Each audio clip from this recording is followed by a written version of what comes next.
There really isn't any other game like it. It's a colorful, goofy game where you play as a tiny robot that cleans up a family's house and talks to the toys that live there. But it's also a game where you casually watch financial issues tear apart a marriage and repeatedly meet characters who struggle with communicating how they feel to the people they care about most. This is a game that has a lot more going on than it seems at first glance, and the same is true for the music. The soundtrack, which was written entirely by Hirofumi Taniguchi, varies wildly in genre and tone. There's probably 40 different genres represented on the soundtrack, from string quartet to funk to ragtime to recorder choir, and while a lot of the music matches the game's upbeat and cheerful aesthetic, there's always something in each tune that comes out of nowhere and slaps you in the face. This is because somehow, in spite of a wide variety of genres present, Taniguchi's compositional voice shines through in every single one of these tracks. He has a whimsical, almost daydreamy quality to his writing that comes out in the long, rambling melodies and the way the chords of each tune drift steadily out of key before snapping back as if the music is jolting itself awake. I absolutely love the way the game's music sounds, and I want to dig into the soundtrack to try and understand a little bit better what makes it work the way it does. So, without further ado, please allow me to take you on a brief tour of the soundtrack of Chibi-Robo.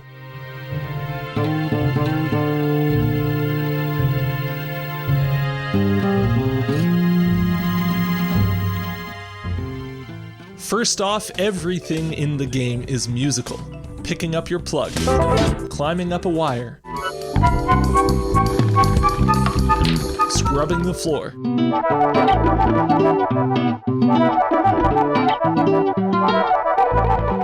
every action you take adds a little bit of music to the world.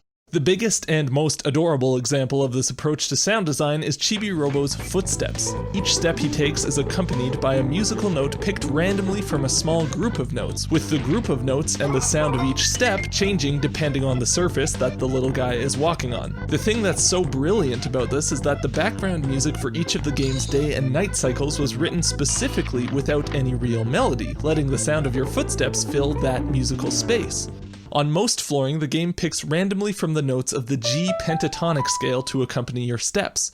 The daytime background music is this cool syncopated groove that moves between G7 sus and A7 sus chords.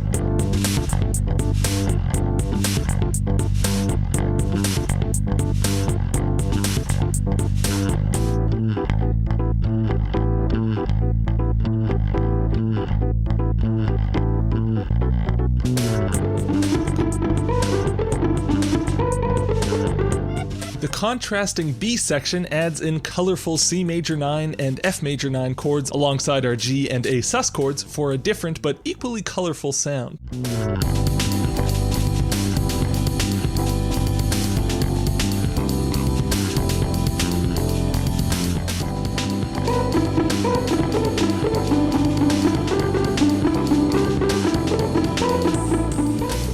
You'll notice that all of these chords work perfectly well with any of the notes of the G pentatonic scale, so no matter what, your footstep melody will sound great. What I love about this is how adventurous Taniguchi was with the background music. It would be easy to write background music for this sort of thing that used chords that obviously fit with this pool of notes, like G major or E minor, or really anything from the G major key.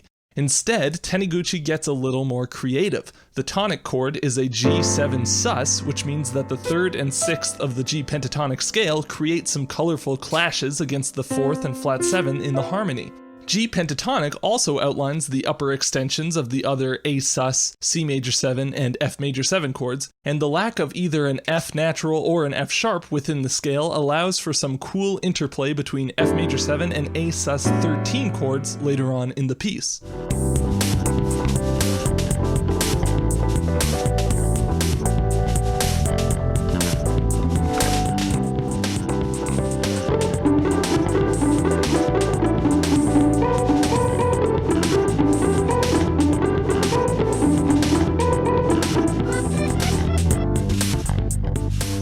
It's a great bit of sound design that adds a ton of musical color to each and every footstep.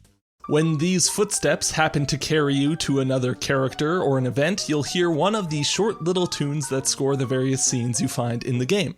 These tend to take a bright, optimistic genre approach, but always with plenty of Taniguchi's special sauce poured on top. For example, in a minigame where you play chicken with a 50s style egg to see who can drive their hot rod closer to a ledge without flying off, the scene is appropriately scored with an old school swung rock and roll tune.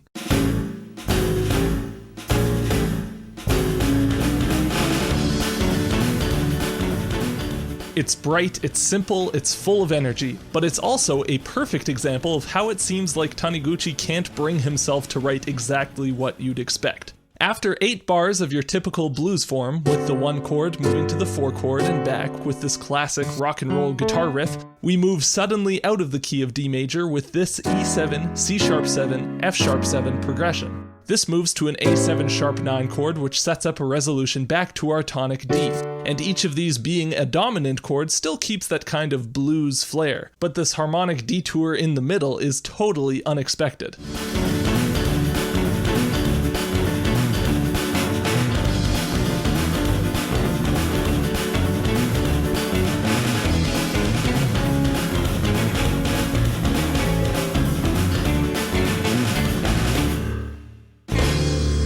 It's really only a brief interruption of the not too uncommon dominant 2, dominant 5, 1 progression, but having these C sharp and F sharp chords moving in fourths like this creates this trajectory. You can feel yourself being taken out of the key, but without being able to really tell where you'll end up.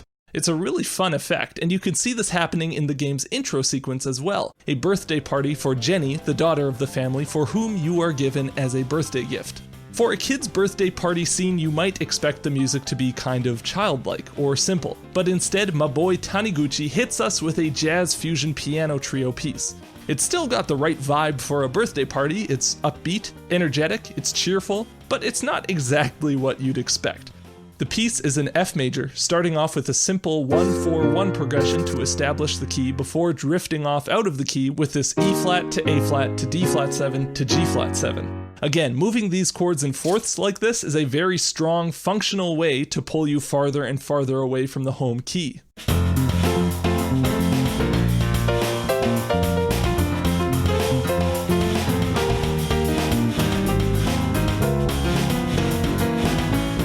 Really, it's just a chain of secondary dominant 5-1 moves, or 5 of 5 moves, which isn't anything that crazy. But the odd phrasing and the lack of any consistent melodic motifs make it so that once the chain starts, there's no way to expect when it's going to end. I think this is what gives the daydreaming kind of quality I mentioned earlier. If things were structured in 4 or 8 bar phrases, it would be easier to know what to expect, but having this digression out of the key come in on bar 4 and snap back to a B flat chord on bar 6 would be impossible to predict the first time through. Usually I praise melodies for having a very strong structure to them, but I can't deny how cool of an effect the opposite can have. The first 8 bars of the tune have basically no melodic repetition or motivic development whatsoever, and it sounds like a musical run-on sentence. When you finally snap back to the original melodic line briefly, you get this moment of, oh right, this is still the same song, and it totally works.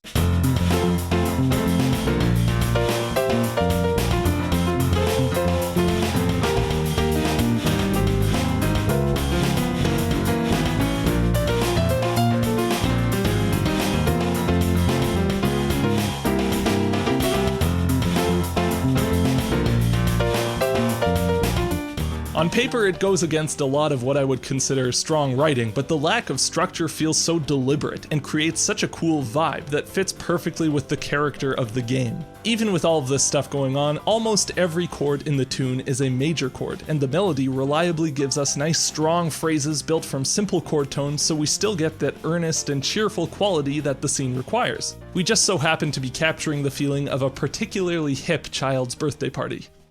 My favorite music from the game, though, has to be the character themes. The house is populated with a colorful cast of weirdo toys that come to life when the family isn't watching them, and each of their eccentric personalities are portrayed beautifully by their distinct and wacky themes.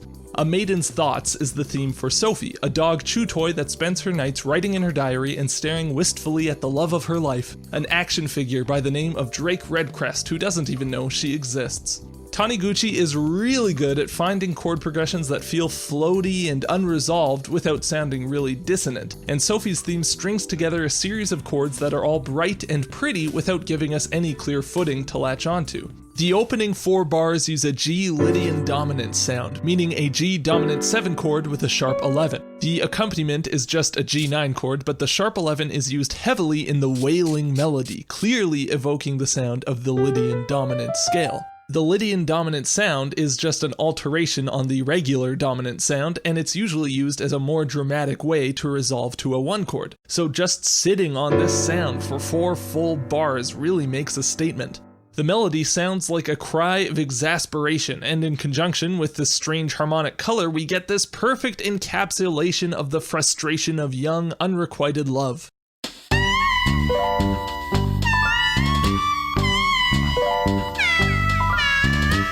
And I didn't even mention all the cool, non-functional harmonic moves that follow the first 4 bars. The bass moves down in thirds, which doesn't really create a sense of harmonic motion, and each of these root notes are harmonized in a way that sounds ambiguous and unresolved, without necessarily leading to the next chord in the series. F over E flat evokes a very bright E flat Lydian kind of sound. B flat over C is a more classic sus chord sound that could set up a resolution to F, but instead we get this colorful A flat major 9 chord.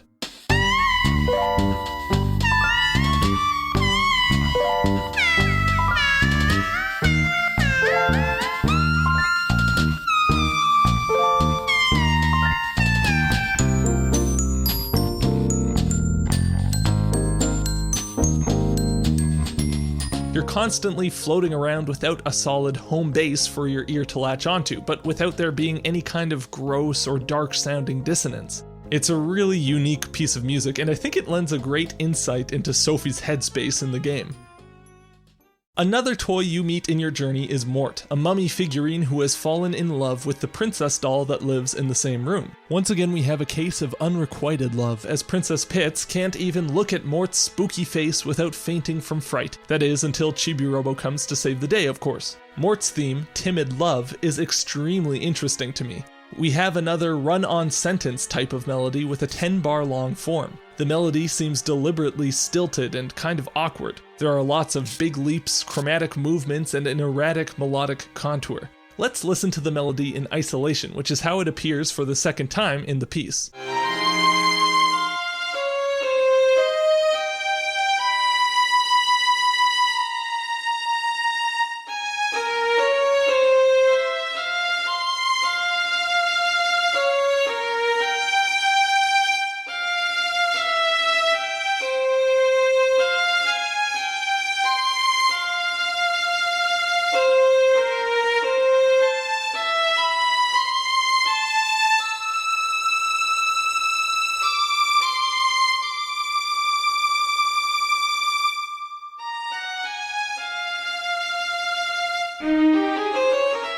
If you thought that was weird, check out how Taniguchi harmonizes it in the beginning of the piece. Our tonic F minor chord is immediately followed by a super dark minor flat 6 chord, D flat minor, made even darker by moving to a D flat diminished. While the piece is technically in the key of F minor, there's a lot of flirting with other keys throughout. I love this C over D flat to D flat major 7 resolution in bar 6, outlined heavily in the melody, which leads into this F minor, F sharp half diminished, F major 7 progression. Using the borrowed major tonic in a minor key is a bold move, but approaching it from a half diminished chord a half step above gives it this really colorful sense of release. Oh, and of course, the way the F major 7 jumps down a tritone to this juicy B minor major 7 chord, which then slides up to the C7 sus.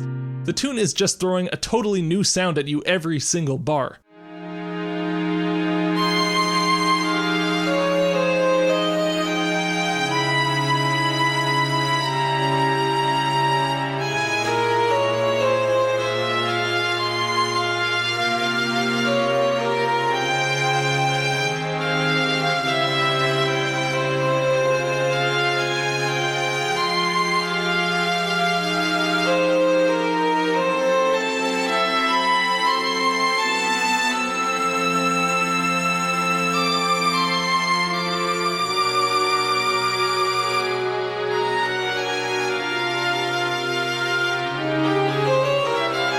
This piece definitely took a few listens through to even really be able to follow what was going on, but now that I can follow what's really going on, I can't get enough of it.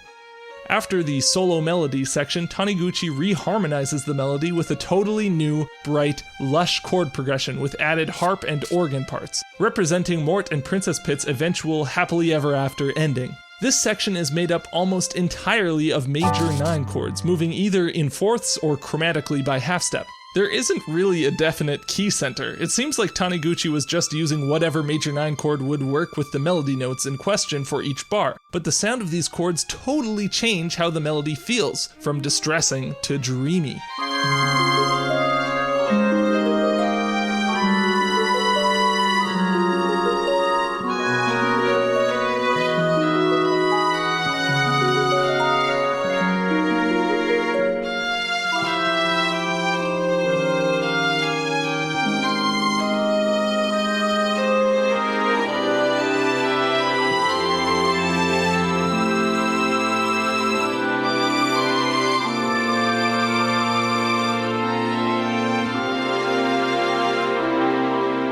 Timid Love is one of my favorite examples of the darker side of Chibi-Robo's soundtrack. While this is a game about cleaning cookie crumbs off the floor, it's also a game about a couple reconciling their marital disputes and a father and daughter figuring out how to deal with their real-world problems without just running away into their respective escapist fantasies.